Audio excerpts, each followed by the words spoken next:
The gift that we've been given, every single one of us, as decision makers. Now, how far we exercise that, how intelligent, I don't mean with logic, I mean in terms of our spiritual intelligence, how to make decisions and not vary, not back and forth, but really so that there's cadence and movement and momentum in moving from where we are to where we would love to be in terms of results.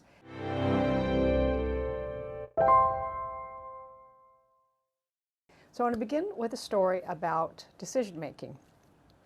A true story.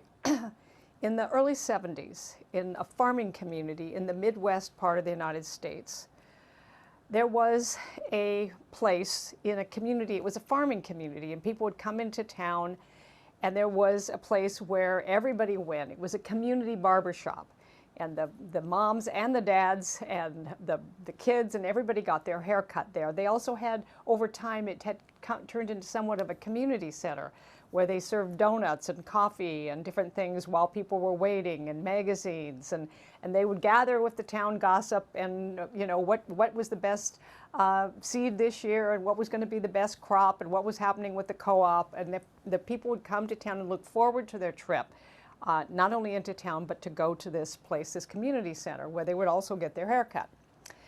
And the owner had been a fourth-generation barber, and they were thriving. He was so proud to be able to afford college. He sent his son off to college, and his son was completing his senior year at university when the son came home over the holidays and found his father just rather reclusive, kind of depressed, and finally he couldn't, you know, sat his dad down and said, "Something is going on with you. What's going on?" And he just held his head in his hands and he said, "There's a new haircutting company that's moving across the whole United States, and you know, they do haircuts for $6. And I mean, I can't even stay in business. If I did haircuts for $6, there would be no way I could even stay in business. And so, you know, I've done everything I know how to do. Our clientele is just almost all gone. I mean, we're having a few loyal people come, but it's not enough to stay in business. And after 4 generations under my leadership, we're going to have to go out of business." And the son, in his senior year, had been studying some things about transformation, about healthy decision making, and he said, "Would you be willing to do an experiment for the purpose of saving the barbershop?" And the dad said, "Well, I don't even know what you're talking about." He says, "Well, just let me lead us in this experience, in this experiment." And he says, "First, can you agree with me? Would you be willing to make a decision that there has to be an answer? There has to be an answer to this. We can't have a problem without there being a solution." And the man said, "Well, there's no solution to this one." The dad says, "No solution to this one. I've done everything there is to do." And the son said, "By definition, there has to be an answer to every question, and there can't be a problem without a solution. We may not know what it is, but if we lean in and make a decision, if there is a decision, can you make a decision, Dad, that if there is an answer, I'm going to find it, and we can find it together?" And the dad, to kind of placate his son, said, "All right." And so he said, "We're going to just generate every idea we can about how to save the barbershop." And the son would come up with an idea, and the dad would say, "Well, I tried that, and I tried that, and I tried that." And finally, the son said, "Well, let's think about ideas you haven't tried. What is something you might not have tried?" "I don't have anything I haven't tried. If I thought of that, I would have done it."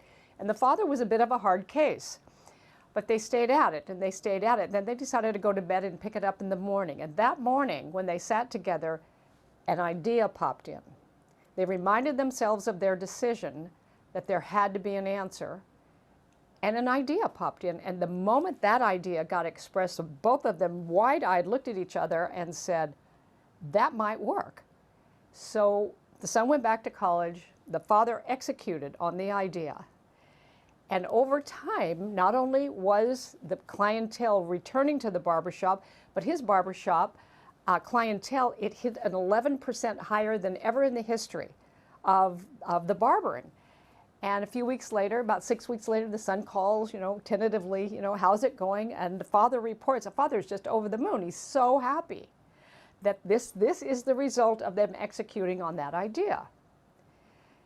And I've always loved the answer to what was the idea? What was the idea? And the idea was to get a big, like a billboard, and put it over the barber shop that simply said, "We fix $6 haircuts." We fix $6 haircuts. Yes. And so it's a great story about them saving their work in the world, yes. And it's an even better story for us in looking at the subtle decisions we make about whether it's going to be hard or easy, can it be solved, is it going to be difficult, and to begin to know that everything we're thinking either is a decision forward or suddenly a submission to a backward move. When you read the book that you have, Power of Decision, and again, you're probably not going to read it all this month. We don't read any of our books, but if you simply read the contents, when you read the contents alone, he talks about indecision and then decision, and then he gives us some basic decisions to make. Decide to be happy. Decide to live richly. Decide to be healthy. Decide to be creative. Decide.